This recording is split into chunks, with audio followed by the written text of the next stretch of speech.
জাকাত কোন কোন সম্পদের দিতে হয়? ভাই তার বোনকে জাকাত দিতে পারবে কিনা, বোন তার ভাইকে জাকাত দিতে পারবে কিনা, ফুফুকে জাকাত দেওয়া যাবে কিনা, খালাকে জাকাত দেওয়া যাবে কিনা, স্বামীকে জাকাত দেওয়া যাবে কিনা, মামিকে জাকাত দেওয়া যাবে কিনা, মামাকে জাকাত দেওয়া যাবে কিনা, অত্যন্ত গুরুত্বপূর্ণ প্রশ্ন। আমরা সমাজের ভিতরে মনে করি যে আপন আত্মীয় বলতে, আপন আত্মীয় তো আমার মা বাবার পরই, আমার ফুফু আমার আপন আত্মীয়, ভাই বোন আমার আপন আত্মীয়, এদেরকে জাকাত দেওয়া যাবে না। আপনি নিজের আপন ভাইকে জাকাত দিতে পারবেন, এক্ষেত্রে জাকাত দিয়েছেন এটা উল্লেখ করারই দরকার নেই যে ভাই তোমার জাকাত দিলাম, এ কথা বলার কোনো প্রয়োজন নেই। জাকাত এটা বলে দিতে হয় না। আপনি আপনার ভাইকে, ছোট ভাই আসছে, নাও তোমার কেনাকাটার জন্য 20,000 টাকা নিয়ে যাও, আপনি কেনাকাটার জন্য বললেন, জাকাত আদায় হয়ে যাবে। আপনার বড় ভাই আসছে, ভাইজান আপনি আসছেন, নেন আপনি 20,000 টাকা নিয়ে যান, জাকাত আদায় হয়ে যাবে। আপনার বোনকে জাকাত দিতে পারবেন, ফুপুকে দিতে পারবেন, খালাকে দিতে পারবেন, মামাকে দিতে পারবেন, সবাইকে দিতে পারবেন, কিন্তু আপনি আপনার দাদাকে জাকাত দিতে পারবেন না, আপনি আপনার বাপকে জাকাত দিতে পারবেন না, আপনি আপনার দাদিরে জাকাত দিতে পারবেন না, আপনি আপনার স্ত্রীকে জাকাত দিতে পারবেন না। যদি সৎ দাদি হয় জাকাত দিতে পারবেন, এছাড়া জাকাত দেওয়া যাবে না। আহলে বাইতের পরিবার যারা, নবী পরিবারের অন্তর্ভুক্ত পরিবার যারা, ওনাদেরকে জাকাত দেওয়া যাবে না। সাইয়্যেদ বংশীয়, ওনাদেরকে জাকাত দেওয়া যাবে না। যেই লোক নিজে জাকাত দেয় ওনাকে জাকাত দেওয়া যাবে না। যেমন ধরুন আমাকে কেউ এসে একটা লুঙ্গি দিল যে হুজুর এটা আপনার জন্য আনছি, জাকাতের টাকায় লুঙ্গি এনে উনি আমাকে দিল যে হুজুর এটা আপনাকে আনছি, আপনার জন্য এটা হাদিয়া, কিন্তু উদ্দেশ্য হচ্ছে জাকাতের টাকা দিয়ে এনে তিনি আমাকে দিলেন, এটা জায়েজ হবে না। যিনি জাকাত নিজে দেন উনি জাকাত খেতে পারবে না। স্বামী তার স্ত্রীকে জাকাত দিতে পারবে না, স্ত্রী তার স্বামীকে জাকাত দিতে পারবে না, সন্তান তার বাপকে জাকাত দিতে পারবে না, বাপ তার সন্তানকে জাকাত দিতে পারবে না, দাদা দাদিকে জাকাত দিতে পারবেন না, এমনকি নানা নানিকে জাকাত দেওয়া যাবে না। কারণ এরা আসল এবং ফারা, আপনার মূল যারা, বাপের দিক থেকে মূল, মায়ের দিক থেকে মূল, এদেরকে আপনি জাকাত দিবেন না। অন্য সবাইকে আপনি জাকাতের টাকা দিতে পারবেন। জাকাতের ক্ষেত্রে আমরা নিকটতম যারা আছে, আমাদের আত্মীয় স্বজন, পাড়া প্রতিবেশী, এদেরকে আগে আমরা প্রায়োরিটি দেব। আল আকরাব ফাল আকরাব, নিকটতম আত্মীয় স্বজনদেরকে দেওয়ার পরও আপনার টাকা আছে, তখন আপনি এতিমদেরকে দিবেন, অভাবীদেরকে দিবেন। এক্ষেত্রে আরও একটা বিষয় বলে রাখা দরকার, লা ইয়াসআলুনান নাসা ইলহাফা, যারা মানুষের কাছে হাত পাততে পারে না, অভাবের তাড়নায় কষ্ট করে। আমি এমনও দেখেছি অনেক অভাবী না খেয়ে থাকে, না খেয়ে রোজা রাখে, কারো কাছে চাইতে পারে না। এমন লোকদেরকে আপনি জাকাতের টাকা দিয়ে ইফতারিও কিনে দিতে পারেন, কোনো অসুবিধা নেই। জাকাতের টাকা তাদেরকে আপনি দেন যারা চাইতে পারে না। এমন অনেক আলেম আছে, বেতন একেবারেই নিতান্ত কম, চলতে অনেক কষ্ট হয়, ব্যক্তিত্বের কারণে কারো কাছে বলতে পারে না, তাদের হাতে আপনি জাকাতের টাকাটা না বলে হাদিয়া বলে আপনি দেন, যেটা আপনাকে দিলাম। এইভাবে করে সমাজের বঞ্চিত অনেক মানুষ, অন্তত জাকাত দিয়ে আপনি তাদের পাশে দাঁড়ান। জাকাত কোন কোন সম্পদের দিতে হয়? অত্যন্ত গুরুত্বপূর্ণ একটি বিষয় যে জাকাত কোন কোন সম্পদের দিতে হয়। জাকাত দিতে হয় মৌলিক 4টি সম্পদের উপরে। 1 নাম্বার সম্পদ হচ্ছে কাঁচা টাকা, এটার জাকাত দিতে হবে। 2 নাম্বার সম্পদ হচ্ছে আপনার স্বর্ণ, সেটা অলংকার হিসাবে থাকুক, গহনা হিসাবে থাকুক, আংটি হিসাবে থাকুক, বার হিসাবে থাকুক, যেইভাবে থাকুক তার জাকাত দিতে হবে। 3 নাম্বার আপনার জাকাত দেওয়া লাগবে রৌপ্য মুদ্রার জাকাত দিতে হবে।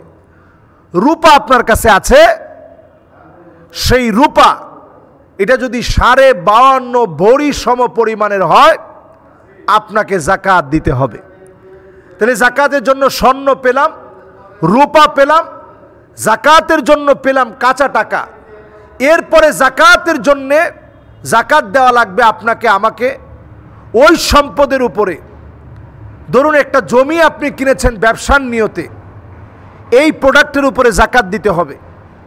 গরুর খামার করেছেন আপনি ব্যবসার নিয়তে, এটার উপরে জাকাত দিতে হবে। মুরগির ফার্ম করেছেন আপনি ব্যবসার নিয়তে, এটা থেকে আপনাকে যাকাত দিতে হবে। আপনার ফ্যাক্টরি আছে, এটার যে মেশিনারিজ আছে এগুলোর উপরে যাকাত দিতে হবে না, কিন্তু এর যে কাঁচামাল রয়েছে ওই কাঁচামালের উপরে যাকাত দিতে হবে। তাহলে আমরা যদি টোটাল মাসালাটা আপনাদের সামনে একেবারে খোলামেলা বলি, যত সম্পদ কাঁচামাল হিসেবে টাকা হিসেবে আপনার কাছে আছে এগুলোর যাকাত দিতে হয়। তো যাকাত আমরা দিব কিভাবে? ওয়াহাল আলাইহিল হাউল, 1 বছর এই সম্পদ 52.5 ভরি রৌপ্য পরিমাণ সম্পদ, এইটা আপনার হাতে হস্তগত হয়েছে, আপনার হাতে আছে, এই সম্পদের যাকাত আপনাকে প্রদান করা লাগবে। তাহলে 52.5 ভরি রৌপ্যের দাম কেমন? বর্তমান যদি একেবারে লেটেস্ট বাজার দর আপনি কল্পনা করেন 1,10,000 টাকা। একটু নর্মাল রূপা যেটা আছে ওইটা 85,000 90,000 টাকা পাওয়া যায়। তাহলে বোঝা যায় 1,10,000 টাকা, এটাই আমরা ধরি স্ট্যান্ডার্ড লেভেলটা যদি আমরা মেনটেন করি 1,10,000 টাকা। এই 1,10,000 টাকা যদি আপনার কাছে 1 বছর যদি আপনার হাতে থাকার পরে ঘুরে আসে, তাইলে আপনি যাকাত প্রদান করবেন 1 লক্ষ টাকায় মাত্র 2,500 টাকা, 1 কোটি টাকায় মাত্র 2.5 লক্ষ টাকা আপনি যাকাত দিবেন। আল্লাহ খুব বেশি চান নাই, সামান্য চেয়েছেন। অনেকের এক্ষেত্রে একটা প্রশ্ন জাগবে যে হুজুর আমরা তো ঋণগ্রস্ত আছি, বাংলাদেশের যত ধনী ব্যক্তি আছে বড় বড় সব ধনীদের অনেক বড় বড় ঋণ আছে, যে হুজুর আমার তো কয়েকশো কোটি টাকা ঋণ আছে, ঋণগ্রস্তের উপরে যাকাত নাই, তাইলে হুজুর আমার যাকাত থাকবে কেন?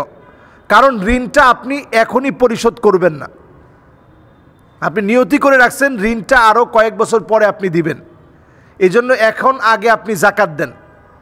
এই ক্ষেত্রে আপনাকে একটা ছোট্ট বিষয় বলে রাখতে চাই, যদি আপনি ব্যাংক থেকে ধরেন 2 কোটি টাকা দিয়ে আপনি আপনার কাঁচামাল কিনলেন, ধরেন আপনি সুতা কিনলেন যেটা দিয়ে পোশাক তৈরি করবেন, তাইলে এই বিষয়টা আপনি 2 কোটি টাকা যাকাতের বাইরে রাখবেন।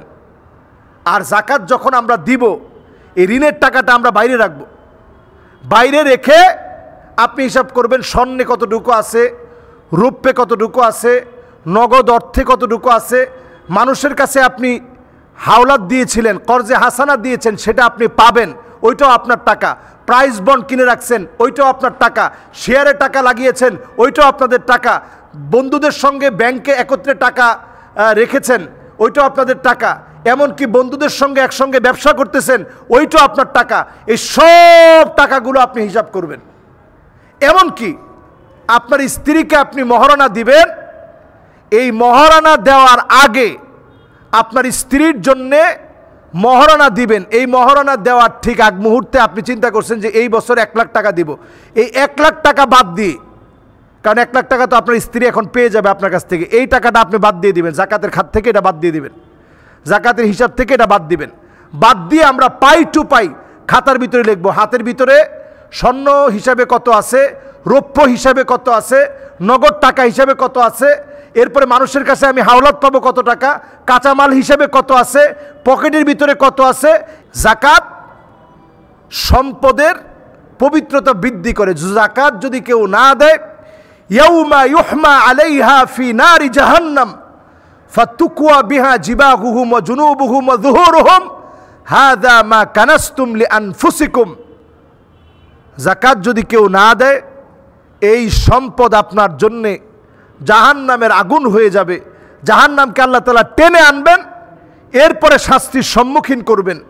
আমরা যে প্রাইজ বন্ডগুলো কিনি এগুলোরও যাকাত দিতে হবে, এমনকি যাকাত দিতে হবে ব্যবসায়িক সমিতি করি ওইটারও যাকাত দিতে হবে। আমরা যাকাত দিব যদি আমরা কোনো ফ্ল্যাট ক্রয় বিক্রয় করে লাভ করার নিয়তে কিনে থাকি, এটারও যাকাত দিতে হবে। গাড়ির যাকাত দিতে হবে না, গাড়ির যাকাত দিতে হবে না। পশু যেগুলো আছে আমাদের দেশে, এমন কোনো পশু নাই যেগুলো শুধু ঘাস টাস খেয়ে চারণভূমিতে বিচরণ করে যে গরুগুলো বড় হয়, এমন কোনো গরু আমাদের দেশে এখন নাই। আমাদের দেশে গরুগুলারে আমরা নিজস্বভাবে খাবার দিয়ে থাকি, এজন্য এটা আপনি বাদ রাখেন। এরপরে ফসল যেটা আমরা উঠাই নিজেরা খাওয়ার পরে, বিক্রি করার পরে যে অর্থ আসে ওইটা যাকাতের টাকার সাথে যোগ করে আমরা যাকাত দিব। এইভাবে করে প্রত্যেকটা খাতে খাতে যদি আমরা যাকাত দিতে পারি, ভাগ করে করে যদি আমরা জাকাত দিতে পারি, একটা একটা করে যদি আমরা জাকাত দিতে পারি, যেগুলা বললাম সবগুলা একটা একটা করে লিখেন, খাতায় লিখে লিখে লিখে লিখে এরপরে আপনি জাকাত দেন। এইভাবে আমরা জাকাতগুলা দিব।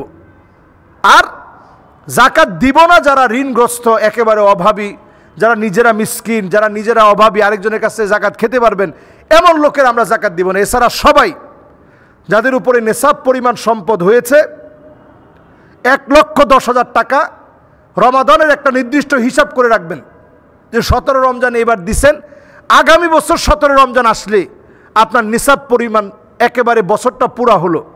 এইভাবে আমরা হিসাব করে আমরা জাকাত দেওয়ার চেষ্টা করব। আল্লাহ তাআলা আমাদের প্রত্যেককে জাকাত দেওয়ার তৌফিক দান করুক, পড়েন আমিন।